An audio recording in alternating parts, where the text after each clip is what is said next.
আমাদের এই পৃথিবীর এক বিশেষ ভৌগোলিক বৈশিষ্ট্য হচ্ছে মালভূমি। সাধারণত যে বিস্তীর্ণ ভূভাগ সমুদ্র সমতল থেকে বেশ উঁচু প্রায় ৩০০ মিটার, অথচ যার পৃষ্ঠদেশ বা উপরিভাগ খুব অসমতল নয় এবং চারপাশ খাড়া ঢালযুক্ত, তাকে মালভূমি বলা হয়। মধ্য এশিয়াতে অবস্থিত এমনই এক মালভূমি পামির মালভূমি, যা পৃথিবীর সবচেয়ে উঁচু এবং সবচেয়ে বড় মালভূমি হিসেবে পরিচিত। সুপ্রিয় দর্শক, মায়াজালের এই পর্বে চলুন জেনে আসি পামির মালভূমি সম্পর্কে। নিয়মিত ভিডিও পেতে অবশ্যই সাবস্ক্রাইব করুন মায়াজাল। সাধারণ ভাষায় মালভূমি হলো এক বা একাধিক পাহাড়ের চূড়ায় অবস্থিত সমতল অঞ্চল, অর্থাৎ কয়েকটি পাহাড়ের সম্মিলিত স্থানে যে সমতল অঞ্চল তৈরি হয় তাই মালভূমি। মালভূমিকে অনেক সময় টেবিল ল্যান্ড হিসেবেও আখ্যায়িত করা হয়, কারণ মালভূমি দেখতে অনেকটা টেবিলের মতো, অর্থাৎ এর উপরটা প্রায় সমতল এবং চারদিক খাড়া ঢালযুক্ত। পৃথিবীর সবচেয়ে উঁচু মালভূমির নাম পামির মালভূমি। স্থানীয় ভাষায় এর উচ্চারণ হচ্ছে পমির, যার অর্থ হচ্ছে সূর্যের পা। সমুদ্রপৃষ্ঠ থেকে পামির মালভূমির উচ্চতা হচ্ছে প্রায় ১৬,০০০ ফুটের মতো। মধ্য এশিয়ায় অবস্থিত পামির পর্বতমালাকে ঘিরে এ মালভূমিটির অবস্থান। তাজিকিস্তান, আফগানিস্তান, উজবেকিস্তান, কিরগিজস্তান, তিব্বত, চীন এবং পাকিস্তানের কিছু অংশ পর্যন্ত এ মালভূমিটি বিস্তৃত। এই অঞ্চলটি মূলত বিভিন্ন উঁচু পর্বতের মিলনস্থল। পৃথিবীর সর্বোচ্চ কয়েকটি পর্বতের মধ্যবর্তী স্থানে অবস্থিত হয় এটি পৃথিবীর সবচেয়ে উঁচু মালভূমি হিসেবে মর্যাদা লাভ করেছে। শুধু পৃথিবীর সর্বোচ্চই নয়, তিব্বত মালভূমির সাথে সম্মিলিতভাবে পামির পর্বতশ্রেণীর সংলগ্ন মালভূমিটি পৃথিবীর সবচেয়ে বড় মালভূমি অঞ্চল। এ কারণে তাই পামির মালভূমিকে পৃথিবীর ছাদ বা রুফ অব দ্য আর্থ বলা হয়।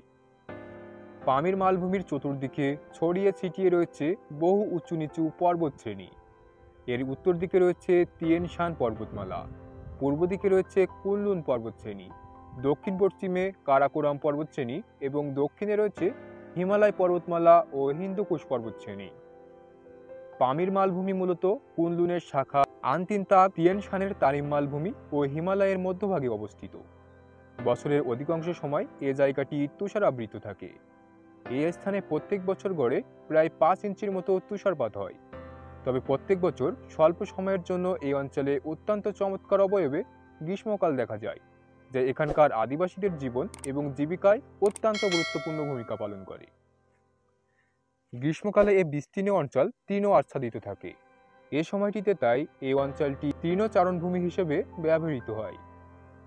স্থানীয় অধিবাসীরা তাদের গবাদি পশু পালনের জন্য এই স্বল্পস্থায়ী গ্রীষ্মকালের জন্য অতিমাত্রায় নির্ভরশীল। পামির মালভূমির পশ্চিম প্রান্তে সাম্প্রতিককালে কয়লা খনি আবিষ্কৃত হয়েছে। ১৯৮০ সালের দিকে এখানে ক্লিনোহিউমাইট নামক এক ধরনের রত্ন পাথরের সন্ধান মেলে। পামির মালভূমির দক্ষিণ পূর্ব পাশ ঘেঁষে রয়েছে চায়না কারাকোরাম হাইওয়ে। এটি পৃথিবীর সবচেয়ে উঁচু হাইওয়ে। এর মাধ্যমে চীন এবং পাকিস্তানের সংযুক্তি ঘটেছে। এছাড়াও এই অঞ্চলে রয়েছে পামির হাইওয়ে, যা পৃথিবীর দ্বিতীয় উচ্চতম হাইওয়ে। পামির হাইওয়ে তাজিকিস্তানের দুশানব থেকে কিরগিজস্তানের ওশে যাওয়ার পথ রচনা করেছে। প্রাচীনকালের সবচেয়ে বড় বাণিজ্যিক পথ সিল্ক রোড পামির পর্বতমালাকে অতিক্রম করেছে। অতীতকালে বিশ্ব বাণিজ্য পরিচালনার জন্য এই সিল্ক রোড অত্যন্ত বিখ্যাত ছিল। এই রাস্তাটি চীনের প্রাচীন রাজধানী জিয়ান থেকে পামির পর্বতমালার মধ্য দিয়ে অতিবাহিত হয়ে জিনজিয়াং রাজ্যের সবচেয়ে বড় শহর কাশগড়কে সংযুক্ত করেছে। জিনজিয়াং অঞ্চলের একজন বিখ্যাত আলেম ছিলেন আল্লামা কাশগড়ি, যিনি জিনজিয়াংয়ের কাশগড় থেকে ভারতে এসেছিলেন। পড়াশোনা শেষে ভারতেই থেকে যান।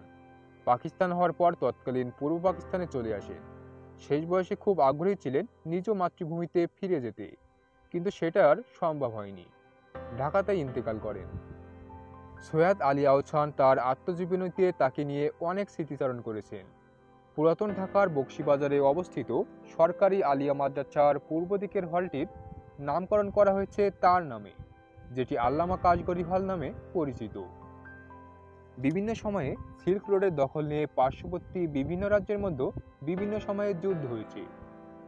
পামির মালভূমি অঞ্চলে একাধিকবার সামরিক ঘাঁটি স্থাপন কিংবা প্রাকৃতিক সম্পদ আহরণকে ঘিরেও বিভিন্ন বিবাদের সৃষ্টি হয়েছে। বর্তমানে মধ্য এশিয়ার দেশগুলোর সাথে চীন তাদের দ্বন্দ্ব অনেকখানি মিটিয়ে ফেলেছে। ভূরাজনৈতিক ক্ষেত্রে বিশেষত দিনে মধ্য এশীয় অঞ্চলগুলোতে রাজনৈতিক আধিপত্য প্রতিষ্ঠার ক্ষেত্রে পামির মালভূমি অঞ্চলটি কৌশলগতভাবে অত্যন্ত গুরুত্বপূর্ণ।